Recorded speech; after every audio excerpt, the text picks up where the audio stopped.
Hello everyone, and a very warm welcome to you all.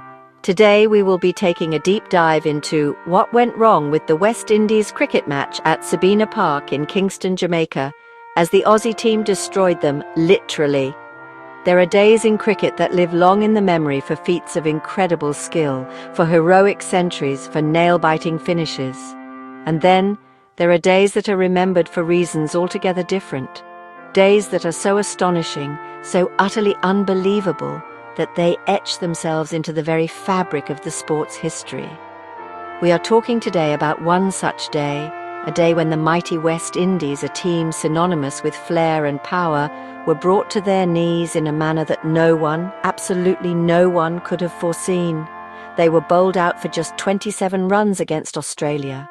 It's a scoreline that looks like a misprint, a statistical anomaly that defies belief. A collapse of this magnitude isn't just a story of a bad day at the office, it's a cascade of failures, a perfect storm of impeccable bowling and fragile batting. It's a story that shattered records, some of which had stood for generations. In this video, we are not just going to look at the scorecard. No, we are going to go deeper. We will dissect every single record that was broken on that fateful day. We will explore the context, the significance, and the sheer improbability of what unfolded. From the lowest totals to the quickest wickets, we will examine the anatomy of one of the most remarkable passages of play in the history of Test cricket. So, get comfortable, because this is a story that every cricket lover needs to hear. It's a tale of triumph for one side and utter despair for the other, a reminder of the glorious unpredictability of this wonderful game. We will break down how a team went from being competitive to being completely dismantled in a handful of deliveries. We'll look at the individual brilliance that caused it and the collective shock that followed. This is the story of West Indies 27 all out, a day when cricket history was written in the most dramatic fashion imaginable. Let's get into it. To truly understand the gravity of this number 27, we must first place it within the rich and storied history of West Indies cricket. This is a team that has given us Sir Garfield Sobers, the three Ws, Viv Richards, Clive Lloyd, and that fearsome pace quartet. They dominated world cricket for the better part of 2 decades with a brand of cricket that was as intimidating as it was brilliant.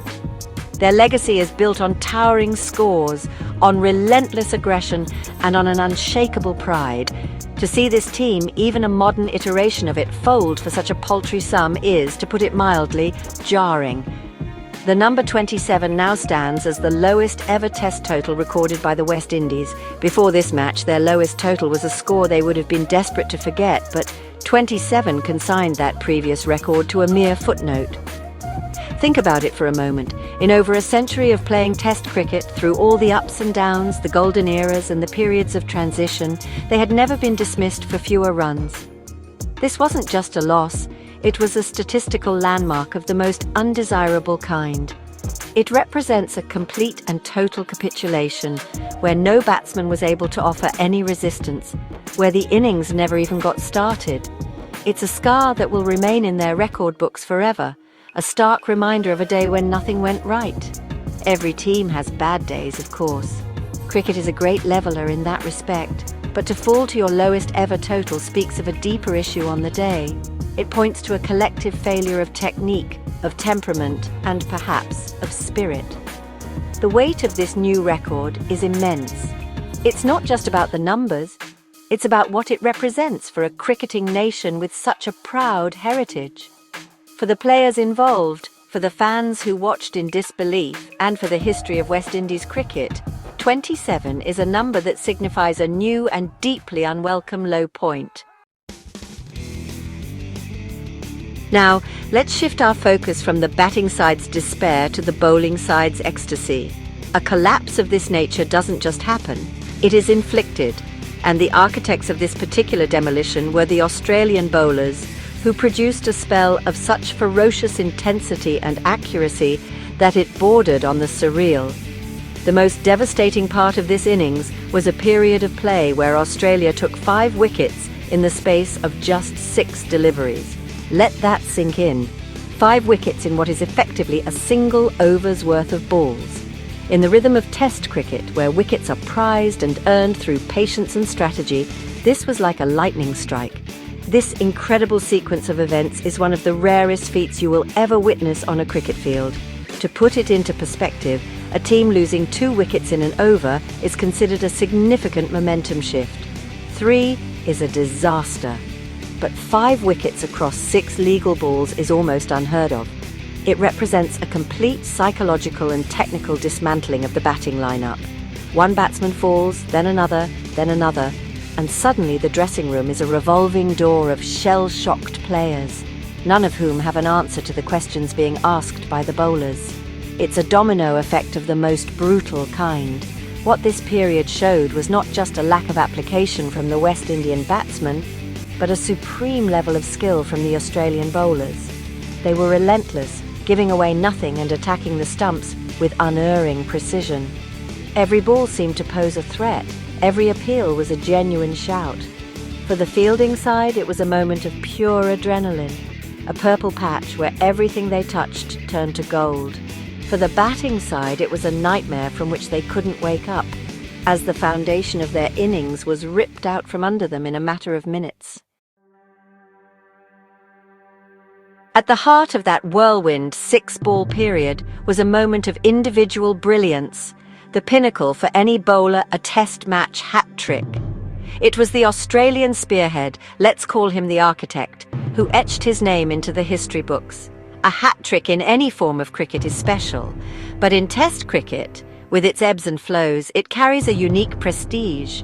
It requires 3 perfect deliveries in a row, each one asking a different unanswerable question of 3 different batsmen.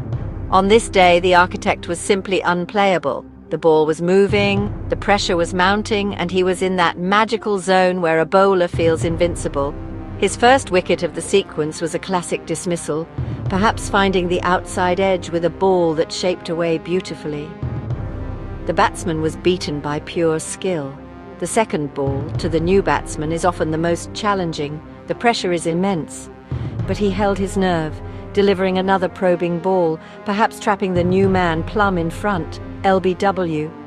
The umpire's finger goes up, and the stadium erupts.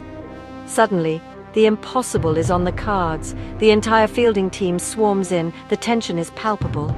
A new batsman walks out, his mind scrambled, the weight of the situation heavy on his shoulders. And then the hat-trick ball. The field is set, the crowd is hushed in anticipation. The bowler runs in, his rhythm perfect, and unleashes the delivery. It might have been a searing yorker that crashed into the base of the stumps, or a perfectly disguised slower ball that deceived the batsman completely. The result is the same: chaos, celebration, and a bowler's name etched into folklore. This hat trick wasn't just a personal milestone, it was the centerpiece of the entire collapse. It was the moment that broke the West Indies' back and confirmed that this was no ordinary passage of play, but a truly historic one. The significance of this collapse extends far beyond the context of West Indies cricket. To find a completed Test innings total this low, we have to dust off the history books and travel back over 70 years. This wasn't just a modern-day anomaly. It was a throwback to a different era of cricket, a time of uncovered pitches and rudimentary protective gear, when such low scores, while still rare, were a little more conceivable. For a team to be bowled out for 27 in the 21st century on a professional cricket ground is a statistical event of staggering proportions. It is the lowest completed Test innings total by any team since the 1950s. This record highlights the sheer improbability of what occurred. In the 7 decades since, cricket has evolved immensely. Bats have become more powerful, pitches more reliable, and batting techniques more refined. We have seen the advent of helmets, arm guards, and a host of protective equipment that has emboldened batsmen. The game has become, in many ways, more batting-friendly. And yet on this day, the Australian bowlers managed to turn back the clock and produce a result that belongs to a bygone era.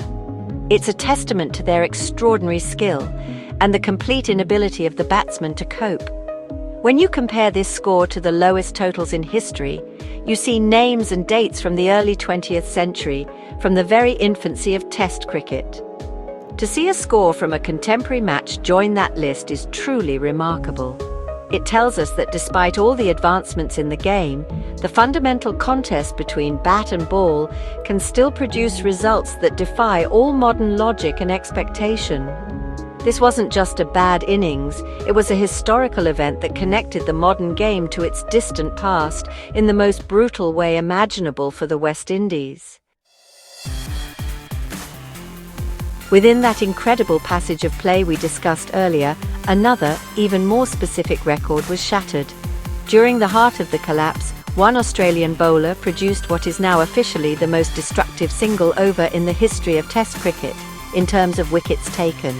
While the 5 wickets fell across 6 deliveries from the same end, a single 6-ball over from one bowler yielded an unprecedented number of dismissals.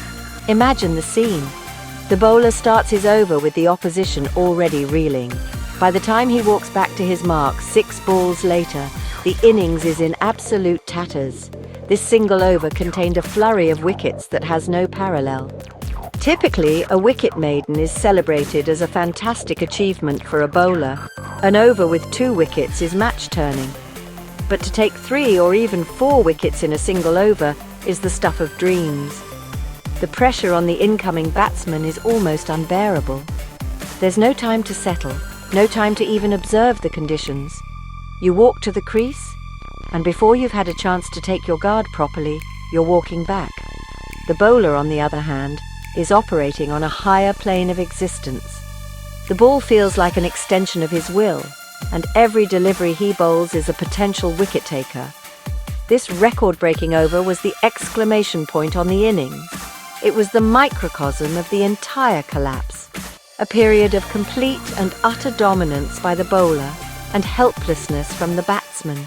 It's a record that may never be broken, simply because the circumstances required for it to happen are so rare. You need a bowler at the peak of his powers, a batting lineup completely devoid of confidence, and a healthy dose of good fortune. On this day, all those elements combined to create a perfect storm, resulting in 6 balls of cricket that will be analysed and talked about for as long as the game is played. So, what do we make of it all? A score of 27 all out, a hat-trick, 5 wickets in 6 balls, the lowest total in over 70 years. These are not just statistics, they are the markers of a truly seismic event in the world of cricket. This match will be remembered not just as a victory for Australia, but as a day that showcased the raw, untamed, and sometimes cruel nature of Test cricket. It serves as a powerful reminder that in this game, nothing can ever be taken for granted. Momentum is fickle, confidence is fragile, and on any given day, the seemingly impossible can become a stark reality. For Australia, it's a performance that will be celebrated for generations, a benchmark of ruthless efficiency. For the West Indies, it is a painful chapter, but one that must be learned from. Great teams are not defined only by their victories, but by how they respond to their darkest days. This match, in all its brutal detail, provides a lesson in the importance of mental fortitude and the fundamentals of batting against a moving ball. The records broken are significant because they contextualize the scale of the collapse. They elevate it from a simple loss to a moment of historical importance, a reference point for all future discussions about batting failures and bowling triumphs. It's a story of how quickly the tide can turn in our beloved sport. This day will forever be a part of cricket's rich tapestry, a tale to be told and retold. But now I want to hear from you. What were your thoughts as you watched this unfold? Where does this rank for you among the most shocking moments in cricket history? Can the West Indies bounce back from a defeat of this magnitude? That's the million-dollar question, can they bounce back? Let me know your opinions in the comments below. It was a day of incredible drama, and your perspective is a vital part of the story. Thank you for joining me on this deep dive into a truly historic day of cricket. Please subscribe to the channel for more updates like this, and also like and share this video to help the channel grow. Thank you.